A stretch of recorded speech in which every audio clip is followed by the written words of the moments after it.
அருமையானவர்களே, எப்படி இருக்கீங்க? சந்தோஷமாக இருக்கீங்களா? நிச்சயமாகவே நீங்கள் சந்தோஷமாக, மகிழ்ச்சியாக, ஆசீர்வாதமாக இருக்க வேண்டும் என்று சொல்லி ஆண்டவருக்குள்ளே உங்களை வாழ்த்துகின்றேன். ஆண்டவர் உங்களை ஆசீர்வதித்து வழிநடத்த உண்மையுள்ளவராய் இருக்கிறார்.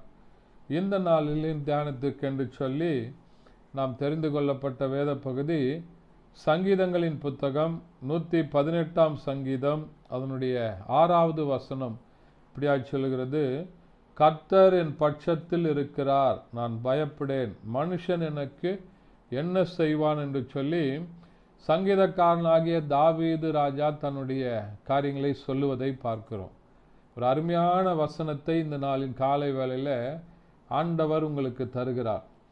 ஆண்டவர் என்னோடு கூட இருக்கிறார் என்கிறதான நம்பிக்கையோடு கூட, விசுவாசத்தோடு கூட, உறுதியோடு கூட நீங்கள் இருக்கும்போது மனுஷன் என்ன செய்வான் என்று சொல்லி தாவீது ராஜா சொல்லுகிறதை பார்க்கிறோம். இந்த நாளிலும் மனுஷர்களை குறித்து நீங்கள் கலங்கி கொண்டிருக்கிறீங்களா? உங்களுக்கு விரோதமாக எழும்புகிறவர்கள் எல்லாம் உங்களுக்கு விரோதமாக அநேக காரியங்களை செய்து கொண்டிருக்கிறாங்களா? கவலைப்படாதீங்க. ஆண்டவர் இன்னைக்கு சொல்றார், கர்த்தர் என் பட்சத்தில் இருக்கிறார், நான் பயப்படேன்.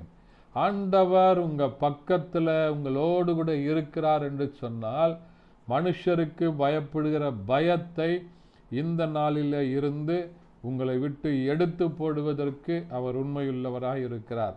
ஒருவேளை உங்களுடைய சரீரத்தின் பலவீனத்தை குறித்து மருத்துவர்கள், ஐயோ என்னுடைய சரீரத்தில் இப்படிப்பட்ட பிரச்சனை இருக்குது, இப்படிப்பட்ட பலவீனங்கள் இருக்குது, இப்படிப்பட்ட காரியங்கள் இருக்குது அப்படின்னு சொல்லி யாரோ ஒரு மருத்துவர், யாரோ ஒருத்தவங்க உங்களை குறித்து பயமுறுத்திட்டாங்களா? அதை குறித்து கலங்கி கொண்டிருக்கிறீங்களா? பயப்படாதீங்க. ஆண்டவர் உங்கள் பட்சத்தில் இருக்கிறார். மனுஷனால கூடாதது தேவனால கூடும் என்று சொல்லி ஆண்டவருடைய வசனம் சொல்லுகிறது.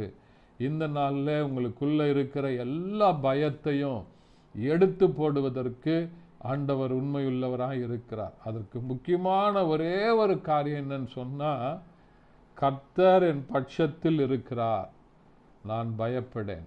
ஆண்டவர் உங்களோடு கூட இருக்கிறார் என்பதை நீங்கள் உறுதி செய்து, ஆண்டவருக்குள்ள நீங்க இருக்கும்போது உங்களுக்குள்ள இருக்கிற எல்லா பயத்தையும் ஆண்டவர் எடுத்து போட்டு உங்களை ஆசீர்வதித்து வழி நடத்துவதற்கு உண்மையுள்ளவராய் இருக்கிறார். ஜெபிக்கலாமா? பரிசுத்த பிதாவே, உம்மை துதிக்கிறோம், உம்மை ஸ்தோத்தரிக்கிறோம், உம்முடைய நாமத்தை மகிமைப்படுத்துகிறப்பா. இந்த நாளில் கேட்ட வசனத்தின்படி கர்த்தர் என் பட்சத்தில் இருக்கிறார், நான் பயப்படேன், மனுஷன் எனக்கு என்ன செய்வான் என்கிறதான வசனத்தின்படி மனிதருடைய எண்ணங்களில் இருக்கிற காரியங்கள் எல்லாவற்றையும் கர்த்தர் மாற்றி போடுவீராக.